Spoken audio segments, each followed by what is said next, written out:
Alrighty. Welcome, Module 10, SLP212. All right, so cultural and bilingual considerations for therapy.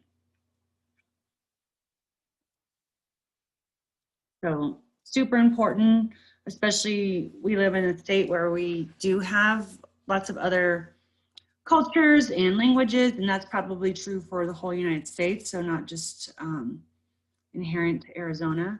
So read chapter 5 in your book. I feel like it gives good information. It gives good examples of the multicultural viewpoint for us and some websites. So I do like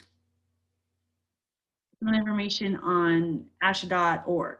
So when in doubt, guys, always go to asha.org. Usually it has the most up-to-date, good, reliable information. So anyway, bilingual. So there's some difference. We kind of always have to tease out as your supervising SLP, is it a language difference or disorder? So just because somebody can't speak English, we're not here to give them speech and language services. They might need English as a second language service, but not necessarily speech therapy for disordered language. So ideally, always, if it's remotely possible, that you have a evaluator that's able to interpret in that language. So where I am, we have bilingual clinicians, and actually we have more than just Spanish. We have some other languages too, which is awesome. And then we also, for instance, there was an SLPA that I worked with at a clinic, and he was very fluent in Spanish, and he assisted me in many of the evaluations since we didn't have a bilingual therapist. But you don't have to worry about the eval, so to speak, but just take a note if you read an evaluation and who did it and did they speak the language, if they were actually recommending speech and language services. So obviously if you are seeing them, it was. But really what we're looking at is, what's a bilingual therapist? So bilingual service providers, ideally, and I'm not saying this happens, but ideally, we always want to do treatment in their primary language. What's the language they are culturally a part of? So it might not be the same language as their, their other environment, but really trying to focus on that family, what's their culture, what do they speak? And that is the optimal. That's not always what happens also. But really looking at,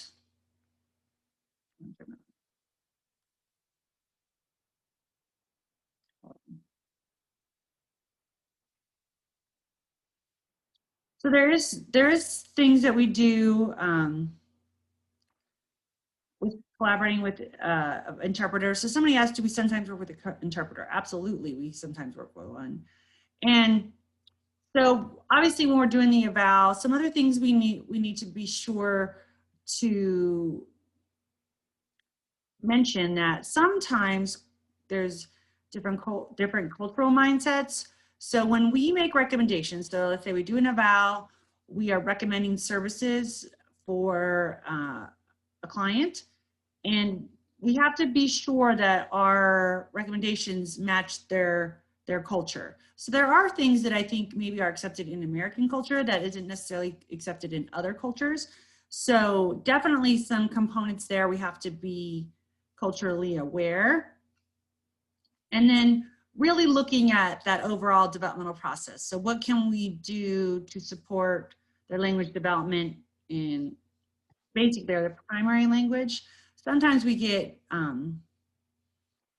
clients that don't have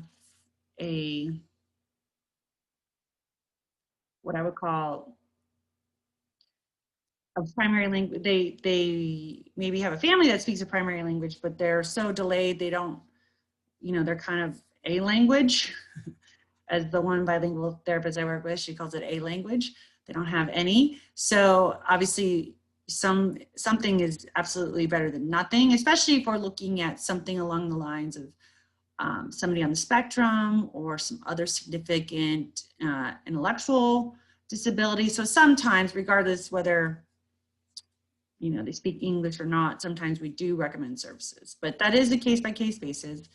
But a silent period, so I did want to kind of review that. So it may occur at the initial phase of second language acquisition. So a lot of times too, there are some components with their age where we look at, where are they at developmentally, and some other things too with accent, dialect, phonetic patterns.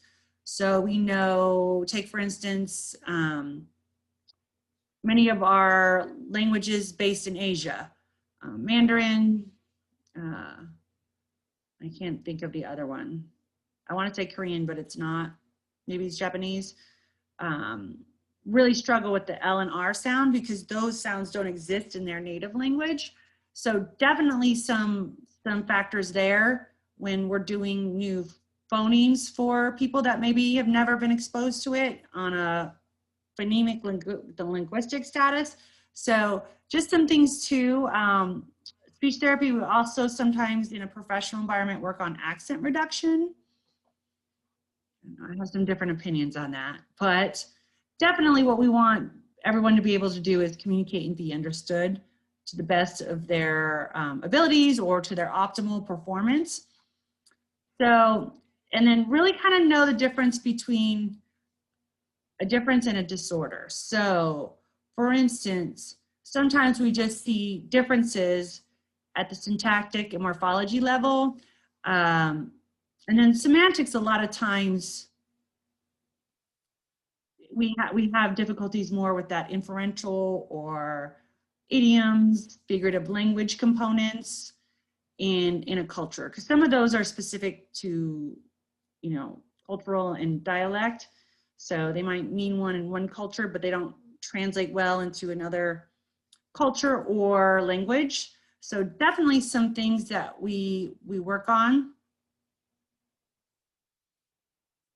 And when we go through the assessment, so you can look at this, these are pretty consistent with what we do in a standard assessment, but sometimes our treatment recommendations might be different based on that information. So you can kind of look through that, be familiar with that, and then the ethical. So the other thing I want to talk about, so we don't want to discriminate against cultures or languages, so to speak. So we definitely, I feel like it's really helpful to always consult with a bilingual therapist, maybe research the culture that you might not be familiar with or know much about, and really look at what some of those key components are. So now you're an SLPA, you have a child that speaks another language, and you're providing services, you don't speak that language, you're speaking English. And a lot of times we go through that with parents, and particularly it's always a challenge. So let's say we have somebody on the spectrum, we know they need support, their parents report severe deficits in their native language, and then here you have, the therapist or SLPA coming in and they don't speak the language. So where is that? So a lot of times that really, sometimes we do use interpreters. Sometimes we really focus on what's important in their culture. We have to be respectful, depending on some of our augmentative communication components. So are we going to use technology? Are we going to use picture exchange? What are some of the things that we're going to use to supplement, and is some of that appropriate for their culture? And then really, this is evolving. So things we are learning about some of this second language acquisition and those types of things. So I feel like this always kind of changes a little more often, and not that there's dramatic differences, but we know as we learn about language in general, and especially people that are bilingual, how their brain works. So really, it's kind of fun, I guess, to learn about, is lack of better words. So I do like this. I wish I was really fluent in another language. I mean, I understand sign language. It's been a while, I'm a little rusty. So, you know, my brother speaks sign language, but he's not what I would call a proficient or high level signing. So if you analyze his grammar, syntax, and structure in ASL, it's not very high. So I'm really good with like knowing the sign, but then putting it all together at a fast pace is where I struggle with. So definitely some things too, and the nice part is that we do recognize some of those differences between, you know, I call it the English disorder. They don't know English, but they have good components in their native language. So syntax is another thing that seems to occur a lot with other languages or people that are bilingual when we're working. Some of that syntactical part can be challenging. And then when you're doing therapy, so the main component we always need to be mindful is respecting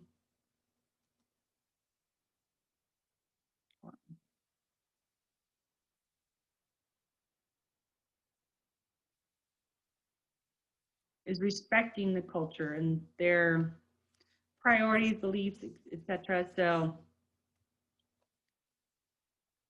definitely that's what we said, with an understanding of the environment and language context of the client. So really we start there.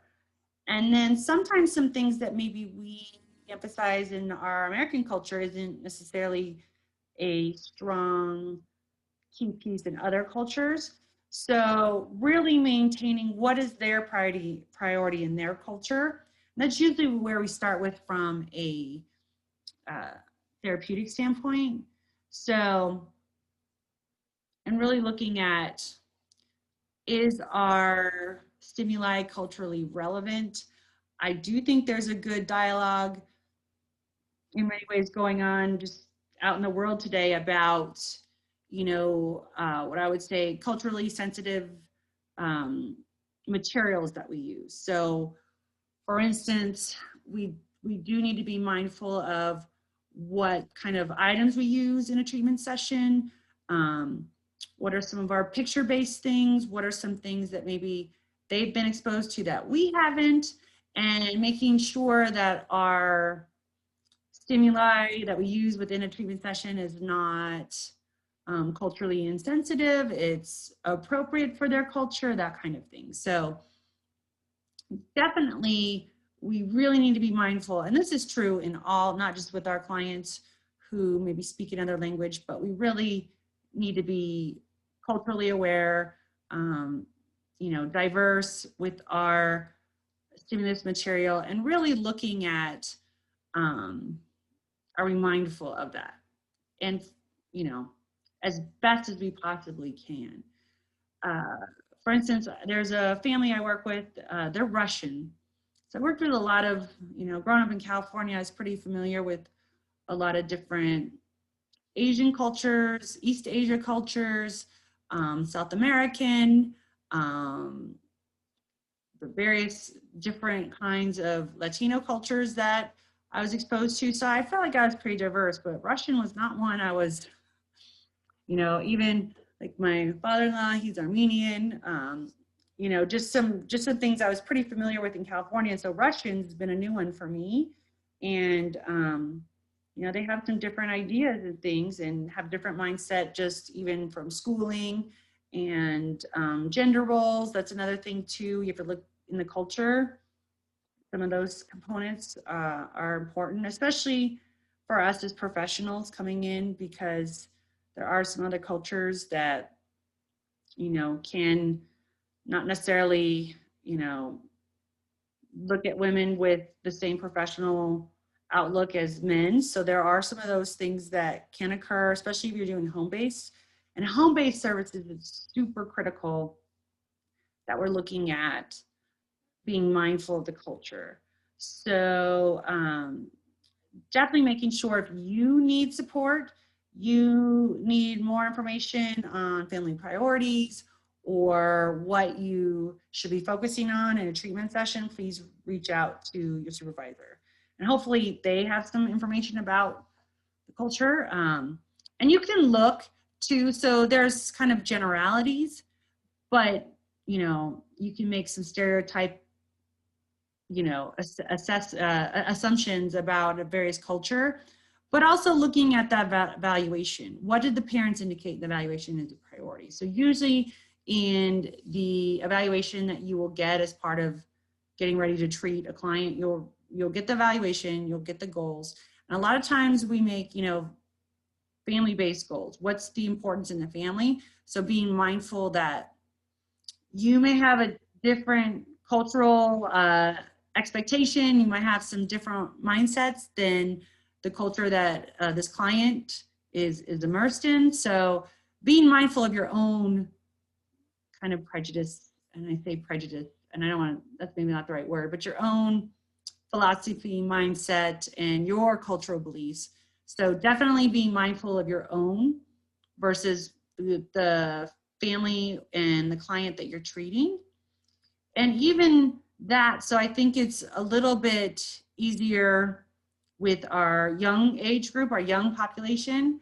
I think it gets more of a challenge when we're looking at our adult population. So when I say our adult, like our geriatrics, so there are people that are been immersed in their culture and their beliefs and their way of doing things for a very long time. So really paying attention even more so. I think it's even what I would call, what's the word? A priority. It's always a priority, but it's utmost priority, especially when we're working with our adult population. I think a lot of times with our younger based clients, a lot of those things do align across cultures with importance of communication, speaking, talking, that kind of thing. But our adult population is different. So definitely being mindful, definitely being aware. And if you're feeling uncomfortable, if you're not sure it is culturally, you know, appropriate or acceptable for whatever you're doing in a treatment session, please, you know, err on the side of caution and be respectful of what, you know, kind of family input is. And we have to really be super mindful of that, especially as therapeutic intervention. We're here to support the client. The client obviously has some type of deficit or we wouldn't be there. So really working on, you know, some different cultures have different views of disabilities. And I think that's been one of my biggest challenges, because I think that holds true for several cultures, not just one or two, and really helping them see maybe therapy as a priority, or how therapy is beneficial, or why it's important to work on certain skills to help the client improve, and that they do have the ability to improve. So definitely some things that can challenge you, not from maybe a goal standpoint or from, you know, treatment ideas, but how do you interact with the family on a regular basis. So like I said, the one family I worked with for a long time, and you know, I'm still learning some of their thought processes, their beliefs, their priorities. We definitely, I think, feel like it's at school we have some different priorities that maybe they don't. And you know, I know we're talking about glasses, and you know, the parent told me they don't believe in glasses. They don't believe glasses are helpful. And I was like, okay, is that a cultural belief? Is that something I need to be aware of? Because this is real news to me. I've never heard this from a cultural standpoint. So we definitely had a few discussions within the team about, we find glasses extremely important, and trying to work with the family on maybe that didn't translate well, maybe the translator didn't translate that quite right. So, you know, what does that mean?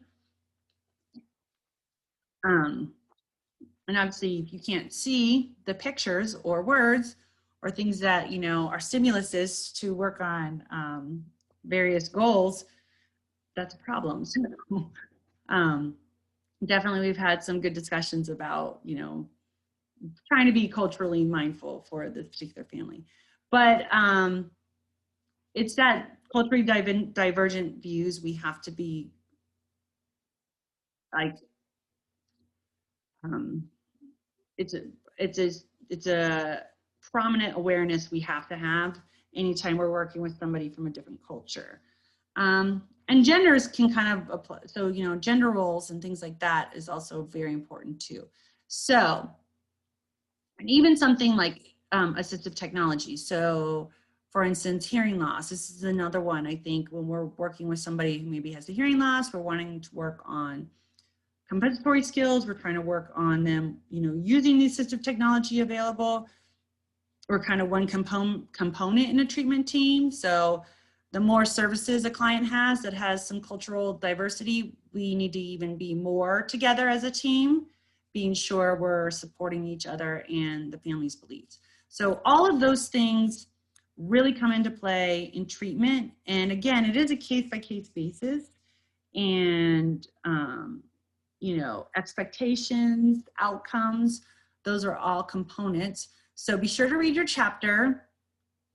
And this isn't new things. I'm sure you've heard this in other, you know, facets of society in today's age. But us as therapists, we really have to be mindful. And ultimately, our focus always is communication proficiency, developing communication skills, or regaining communication skills. And I will boldly make this stereotype. Communication is a key component in every culture, even though what that communication looks like could be different for, you know, several cultures. So at any which way though, the communication is a priority in cultures, just maybe the manner in which they do it, the way in which they do it, those might look different from a cultural based outlook. So definitely, I feel like, you know, you're in one of those situations, seek help, research, learn more about the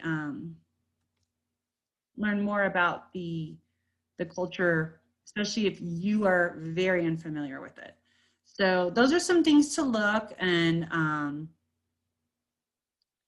definitely, so ethnocentric, so definitely be familiar with that word. And ethnographic interviewing, really understand, you know, what that is, because you as a clinician going and servicing them either in a home-based, clinic-based, inpatient care, those are definitely things you have to be mindful of, because you will likely interact with the family too, not just the client, but the family also in various capacities. So we definitely have to be mindful of that. So this week we have a discussion board, we have a quiz, and then a read and review summary. And I just want to